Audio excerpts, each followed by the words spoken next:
Ue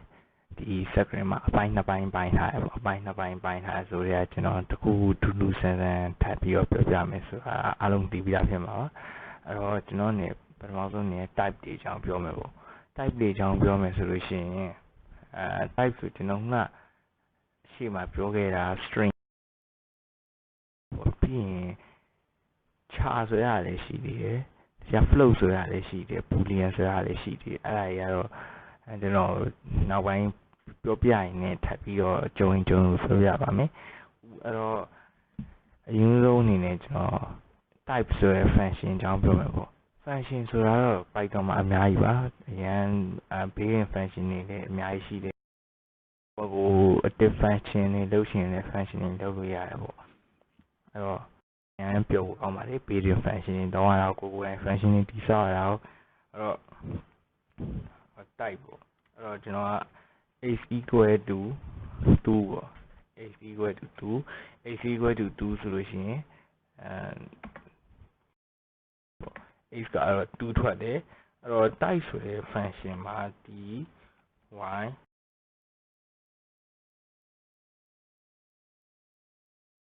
ရဲ့မှာ int လို့ထွက်တယ်ဟုတ်ပါတယ်ဒါ integer ပေါ့နော်နံပါတ်2ဆိုတော့သူ integer ဖြစ်တယ်အဲ့တော့ integer မလို့ int ထပ်ပြီးတော့ integer ဆိုတော့ကျွန်တော် x ထဲကိုပဲပေါ့နော်တခြားအထည့်ကြည့်မယ် x equal to 1.5 ပေါ့ 1.5 ဆိုရင် x ကဘာဖြစ်လဲ 1.5 ပြောရတယ်ခုနက2ပဲထည့်ခဲ့နောက်ထည့်တဲ့ဟာပဲ2လို့ပြောင်းပြီးသွားတာအဲ့တော့ x equal to 1.5 ဖြစ်ပြီအဲ့တော့ dy type x ဆိုပြီးတော့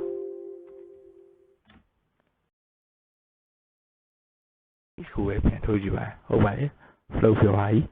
float ဖြစ်သွားပြီဆိုတော့ float ဆိုတာတော့တတမကိန်းတွေကိုပြောတာပါ float ပြောပါပြီအဲ့တော့ x ကိုပဲနောက်ထပ်ထပ်ထည့်ကြည့်မယ်နောက်ထပ်ပါထည့်ကြည့်မယ်ဆိုတော့ hello world ပေါ့နော်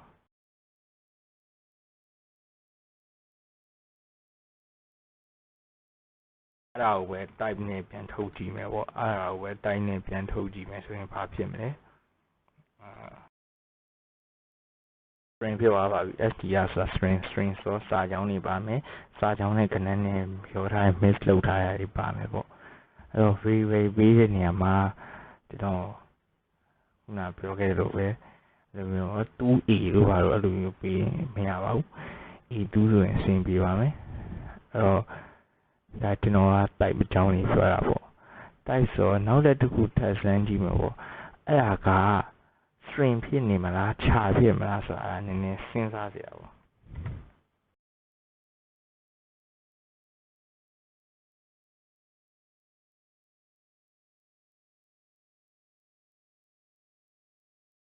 string က string ပါပဲဘာလို့လဲဆိုတော့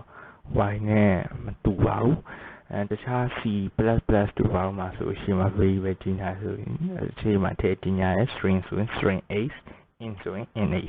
float ဆို float x အဲ့လိုမျိုးပေါ့ခြာဆိုခြာဆိုအဲ့လိုကြီးညာဒီမှာကျတော့ရှေ့ကဘာမှထည့်လို့မရတဲ့အတွက်ကိုယ့်ကို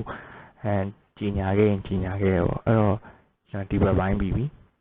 ဒီဘက်ပိုင်းဆိုဒီဘက်ပိုင်းနဲ့သွားကြည့်ပေါ့အခု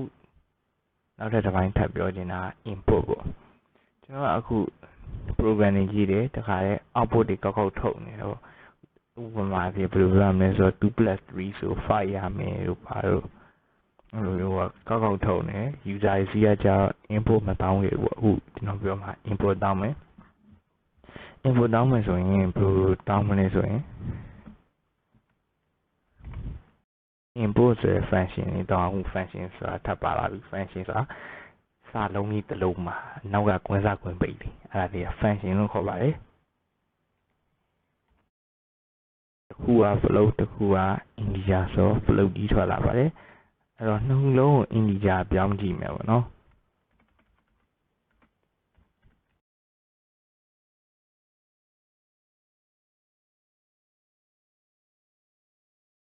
3ထည့်ကြည့်မယ်2ထည့်ကြည့်မယ်နှစ်ခုလုံး integer ဆို5 integer ထွက်လာပါအဲ့တော့ကျွန်တော်တို့ကအခုဆိုရင်အဆင်ပြေပြီပေါင်းလို့ရပြီတခြားနှုတ်လို့ရအောင်မလားပေါ့နော် input တွေပါထည့်ကြည့်မယ်ဆိုရင်နှုတ်လို့ရအောင်မလားအဲ့ဒါ 1ထွက်လာပါတယ်2 class type တွေရတယ် integer ဖြစ်တဲ့အတွက်ပေါင်းလို့နှုတ်လို့ရပါတယ်အဲ့တော့ကျွန်တော်အနေနဲ့အခုဆိုလို့ရှိရင်အပေါင်းရတယ်နှုတ်ရပြီဆိုတော့အမြောက်စားတော့စမ်းရမလို့တော့ဘူးထင်ပါတယ်စမ်းပြဆိုလေကျွန်တော်စမ်းပြလိုက်ပါမယ်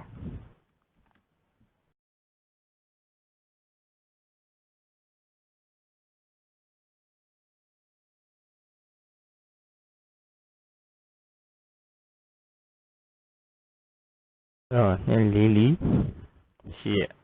အဲ့တော့ကျွန်တော်တို့လို့ရပါတယ်ရှေ့ရပါတယ်အဲ့တော့ကျွန်တော်အနေနဲ့အခု import အကြောင်းပြောခဲ့ပြီးပေါ့ import ဆိုတာရရင်အများကြီးလုပ်လို့ရပါတယ်ဘာဖြစ်ဖြစ် program တစ်ခုဆိုတာ import ရှိခဲ့သလို output ဆိုတာလည်းရှိမှဖြစ်တာပါအဲဆို calculator program ဆိုရှင်လည်း calculator တစ်ခုအတွက် number divide အဲ့လိုမျိုးထည့်ဖို့ input လို့ရ output လည်းလို့ရပေါ့တခြားအဲ့လိုမျိုး ADN ဆက်လိုမျိုး ADN ပင် number ရိုက်ထည့် program မျိုးပေါ့အဲ့လိုမျိုးရေးမယ်ဆိုလို့ရှိရင် input လို့ဆိုလို့ output လို့ပဲအဲ့တော့အခုဒီနေ့ပြောပြတဲ့ input အကြောင်းကတော့တော်တော်သိတာမှာပါသုံးဝင်ပုံနဲ့သိတာမှာပါနောက်တဲ့ဗီဒီယိုလည်းထပ်ပြီးတော့စောင့်မျှော်ကြည့်ရှုပေးဖို့မေတ္တာရပ်ခံပါတယ်စောင့်မျှော်ကြည့်ရှုမယ်လို့လည်းယုံကြည်ပါတယ်အားလုံးကျေးဇူးတင်ပါတယ်